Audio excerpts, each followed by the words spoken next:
lesson you're about to see is probably the most frequent warm-up that I do in my studio. I have found that for someone like me, I just love color.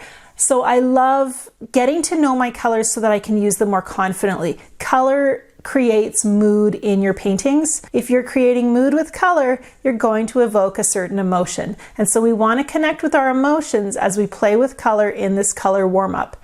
I know my colors because I have used them over and over again. I've used them freely in loose and fluid play like this so that I can really see what they do when allowed to flow organically across the paper. Letting color flow is a big part of being a looser painter, and so we want to play with those colors and watch what they do in these warm-ups so that we can then give them their head and let them do that in our paintings. For this exercise, you want a large brush. I'm using an Escoda number 10 Rigger. This is really my favorite brush, and I use it for 90% of my paintings. You're also going to want the ability to create a rich saturation of pigment. If your paints are dry in your palette, the way I like to use mine, sometimes if you're not painting as often as I do, your paints might get a little hard in there, and it's hard to get that rich saturation out without massaging it for a while. So this is an exercise where you might want to squeeze out just a little bit of fresh pigment. I'm trying out Horizon Blue by Holbein, and then we're really just going to play. We're taking a minute to watch the paint. I'm going to pick up a nice rich saturation of pigment on my brush, really nice inky consistency, and I'm just going to make a swash of color right across the page. And even though I thought I had lots of paint, it still doesn't cover quite as much as I'd like. I'll just flick a little bit more across there, but using the side of my brush gives me great marks, gives me those beautiful edges, and look at how pretty that rich Horizon Blue pigment is.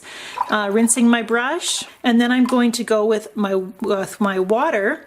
We are going to play with color here, but I want to start just by playing with one color, giving it the chance to dilute a bit and flow across the paper.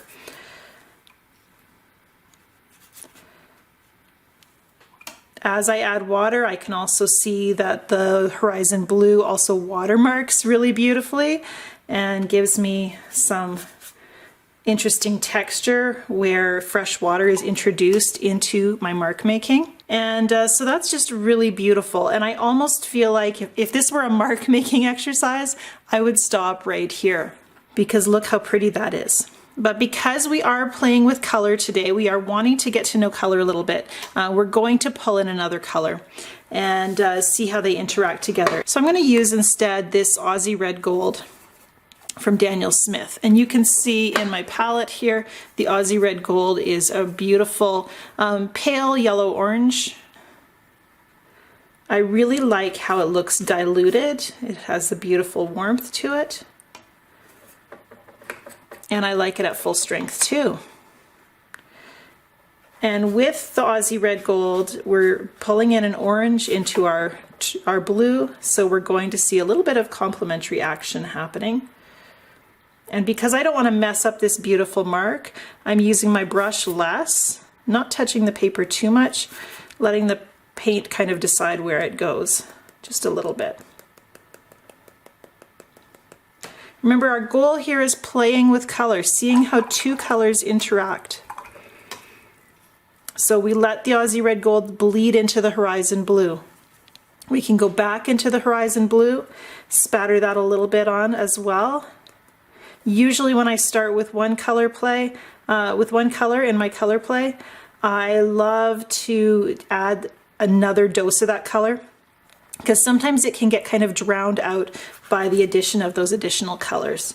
And so taking a minute to reintroduce that original hue and kind of bring it back into prominence is usually a good idea.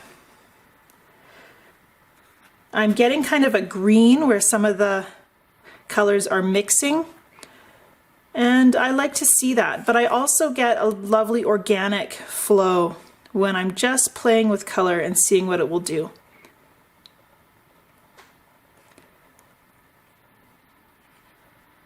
Just tilting, letting color run a little bit. That also gives it that chance to mix just a little bit more. See how that brought more green, more of that green into the painting.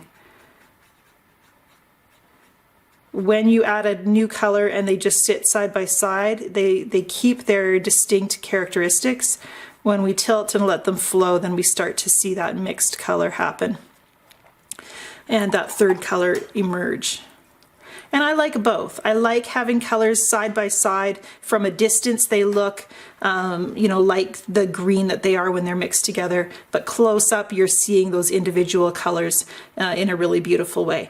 This is color play. This is a great way to get to know the colors in your palette, a great way to see how they work together. This information comes with me when I do a more serious painting, when I paint a landscape or an abstract or a floral. And it also loosens me up so that I can paint and watch the paint and feel really one with my creative process when I start with these warm-ups in the studio.